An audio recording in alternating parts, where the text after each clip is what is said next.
Hello friends, welcome back to my channel. চলে আসলাম নতুন কোনো ভিডিওর সাথে। তো আজকে যে রেসিপিটা আমি তৈরি করব সেটা হলো সম্পূর্ণ আলাদা একটা রেসিপি। আলাদা বলতে ভুল, আমি ইলিশ মাছের রেসিপিটা তৈরি করব, সেটা হলো বেগুন দিয়ে। আর এমন একটা মশলা দেবো, আশা করি তোমরা এই মশলা দিয়ে কোনোদিন ইলিশ মাছ খাওনি, আমিই খাইনি। তো ভাবলাম মাঝে মধ্যেই আমি তোমাদের সাথে কথাটা বলে থাকি যে আমি একটু নতুনত্ব খাওয়ার চেষ্টা করি, আর যদি ভালো লাগে তোমাদের মধ্যে শেয়ার করে দিই। তো তোমরা কেমন আছো? আশা করি ভালো আছো, আমিও ভালো আছি। এখনকার যে ইলিশ মাছগুলো আনছে না, সেই ইলিশ মাছগুলোতে একদমই স্বাদ পাওয়া যায় না। তো ভাবি যে একটুখানি অন্যরকম করে দেখি কেমন লাগে। তো সেইভাবেই আজকে মনস্থির করলাম, আজকে সম্পূর্ণ অন্যভাবেই রান্নাটা করব।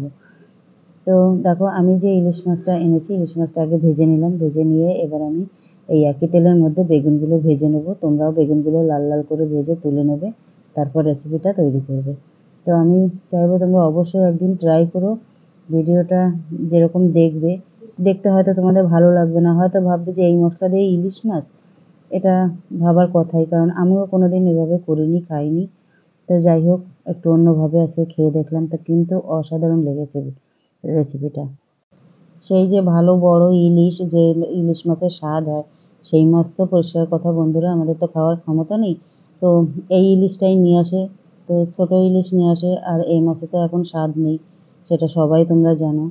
তো দেখো, আমি রেসিপিটা তৈরি করছি। জিরে ফোড়ন দিলাম, দিলাম ছোট্ট একটা পেঁয়াজ। পেঁয়াজটা দিয়ে একটু লাল লাল করে ভেজে নেব। তারপর এতে যে আমি মশলাটা দেবো সম্পূর্ণ আলাদাই। তো মশলাটা আমি দিয়েছি আদা, জিরে, ধনে আর 4টে শুকনো লঙ্কা আমি একসাথে পেস্ট করে রেখেছি, সেটাই আমি দেব। তো তোমরা কি এই মশলা দিয়ে কখনো ইলিশ মাছ রেসিপি খেয়েছো? তো যদি খেয়ে থাকো কমেন্ট করে জানিও। আর যদি না খেয়ে থাকো, আমি চাইবো অবশ্যই একদিন ট্রাই করো। তো দেখো, মশলাটা এবার আমি দিয়ে নুন হলুদটা দিয়ে একদম তেল ছাড়া পর্যন্ত কষিয়ে নেব। তারপর এতে যেহেতু ঝালটা আমি কম দিয়েছি, কয়েকটা কাঁচা লঙ্কা চিড়ে দিয়ে দেবো। রেসিপিটা যখন করছিলাম তখন আমারও মনে হচ্ছিল যে এইভাবে কোনোদিন খাইনি, তবে কেমন লাগবে, আবার বাড়িতে এসে বকাঝকা দেয় কি না। তবে বিশ্বাস করো, একদমই খারাপ লাগেনি, খুব সুন্দর লেগেছে, যার জন্য আমি তোমাদের সাথে রেসিপিটা শেয়ার করলাম। আর যদি খারাপ হতো তাহলে কিন্তু আমি তোমাদের সাথে শেয়ার করতাম না। তো দেখো, মশলাটা আমি কষিয়ে নিয়েছি, এবার দিয়ে দেবো পরিমাণ মতো জল। এটাতে যেহেতু আমি আলুটা দেবো না, তার জন্য আমি জলের পরিমাণটা একটু কমই দিলাম। আর তোমরা যদি এর সাথে আলু দিয়ে থাকো তাহলে জলের পরিমাণটা আর একটু বাড়িয়ে দেবে।